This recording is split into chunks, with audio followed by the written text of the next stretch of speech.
Hey everyone, we're looking at the Echo CS-680 for milling on the Logosol F2 Plus.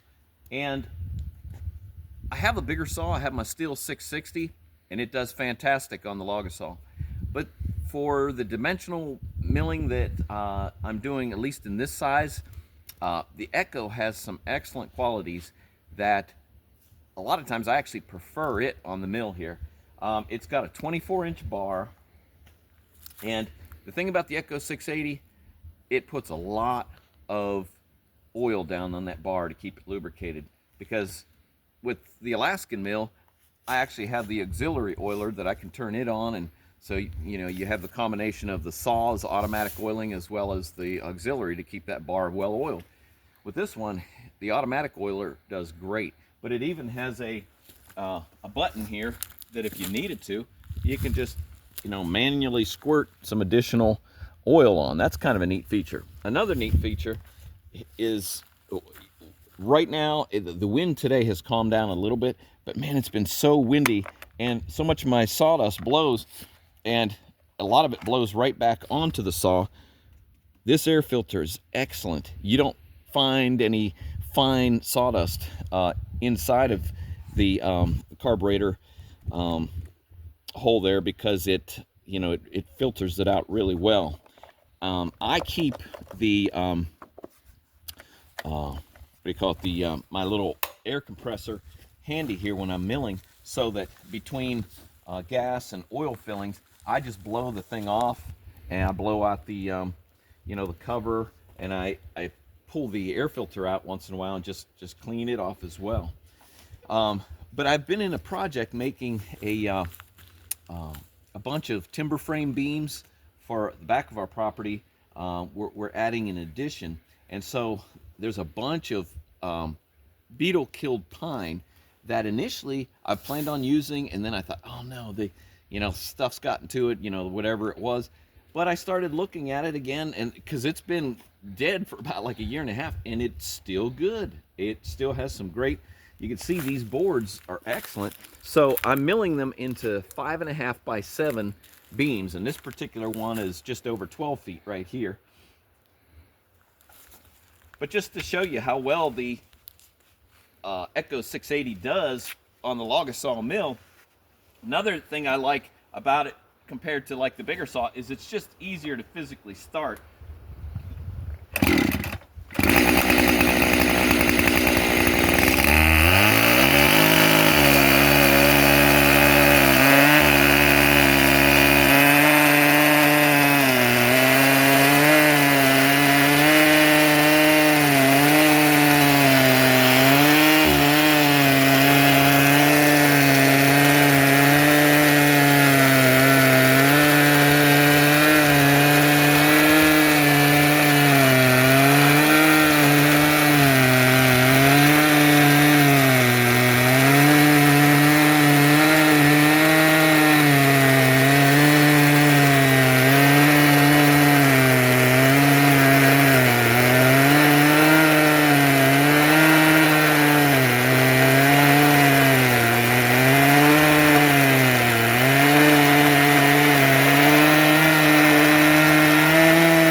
Another thing about the Echo is it uses a little bit less fuel than my bigger saw. You're looking at about a 67cc saw right there, and when you're using a 92cc saw, you know, you're just on the same size of cut, you're just consuming a lot more fuel.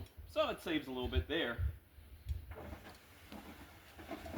Another nice thing about using the Echo for milling is if you do get to the point where maybe you know, the piston, the rings are getting a little bit tired, you know, the compression's down, the OEM parts are a whole lot less expensive than the steel parts. And another thing I like about the Echo product, it's a simple design just to be able to access the cylinder and the carburetor and so forth. Parts are cheaper, easier to work on, and like I say, just a nice saw for milling beams in this size range. And if you want, you can get a kind of a shot. We should have we can show it from this angle right here, in which how squared up it is. Right down that, you can see when I set it up against the rest here, just how perfectly square the cut is up against there. I've mentioned in previous videos where, and keep in mind, when you do this cut here, if this thing was high enough, you know, it would, you know, your saw could potentially cut into it if, you know, it wasn't set right or whatever. But I have it down because I'm going to pass by. I use these clips. Prior to that, I used to have these things, they'd vibrate loose and pop open. Since I started using these little clips like that I get from wherever, Walmart or whatever, they never pop open. So now, the last pass, I'll just set this thing for 7. You can see on the scale right here, this scale is set for 7, right there. That one's set for 7. Let me set this. Now, if you wanted to make a tapered cut, which when I get to my top rafters, I'm actually going to make those rafters tapered so that the roof will have a slant to it. But for now, everything's going to be squared off. All right, so that should be 7 inches right there.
about this last outer slab, and there we got a 5.5 by 7 by 12 beam, timber frame beam. Let me go ahead and just take the saw head off. Disconnect the disconnect the they say, well, you have to use this hand crank. No, don't have to. Sometimes I don't. It does provide almost effortless you know, pull through the cut. That makes it nice. Plus a little bit you can stand back slightly from the fumes and the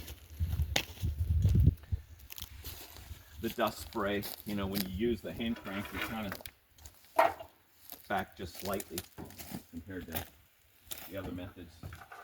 That's the one thing about the Alaskan milling. A lot of times you're over top of the mill, getting a lot more, where here, to some extent, you are standing back. I like how that you have a nice walkway, and in this case, because we've had a northern wind from the north, it's blowing all my sawdust this way, and you're just walking through nice, soft sawdust all day. You got a view of this thing here down the length. Well, that's great. All right, so you know, a lot of times when you see these Logosol F2 Plus systems, they'll show an extended version, one that has an additional log list right here, so that you can mill short beams, or that you can mill beams up to whatever, close to 16 feet long, 5 meters. This is the 4 meter, about 12.5 feet. But you know what? Here's the situation. There comes a point of reality. You have to realize, if you don't have heavy equipment such as a tractor with a grapple, or you know, some kind of forklifts or something like that, how do you get to move a 12-foot beam? Because there comes a point, you know, hopefully, you know, you have somebody to help you lift or something like that. But like, for instance, like this, a lot of times I will take a beam like this, slide it. I'm aiming to get to that trailer right here.